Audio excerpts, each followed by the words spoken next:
har knækket koden på, hvordan vi mindsker mængden af bæltetvang. Og det skal vi holde fast i, og vi skal bruge det som fundament på at komme endnu længere ned, fordi det kan man se, at det kan vi godt. Det er der nogle af vores frontløberafsnit, som er rigtig gode eksempler på.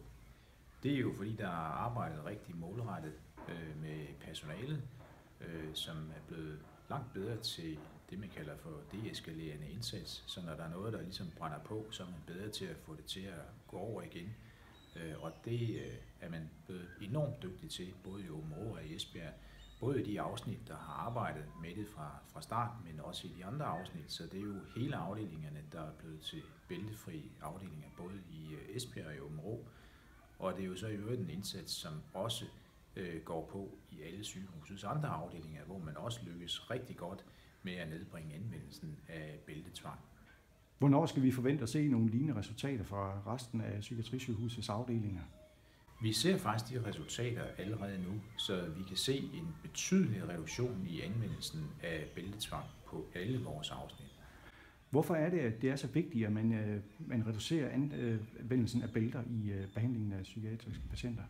Det er vigtigt at mindske anvendelsen af tvang i det hele taget, herunder anvendelsen af bælter, fordi det er altid et meget stort indgreb i den personlige frihed, når man udsætter en patient for tvang.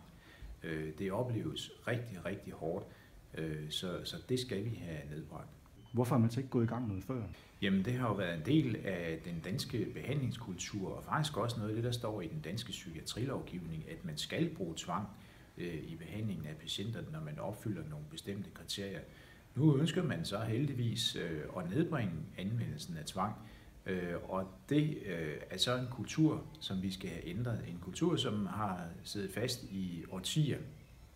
Er der nogle udfordringer i det her, som vi prøver at arbejde med også? Ja, der er stadigvæk udfordringer, og det er i brugen af beroligende medicin under tvang.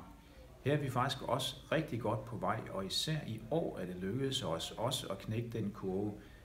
Og igen er det nogle af afsnittene i Esbjerg og Aabenraa, som rigtig viser vejen, men vi er på vej i sygehuset, men der er vi ikke i mål endnu, og der skal vi have en stor indsats.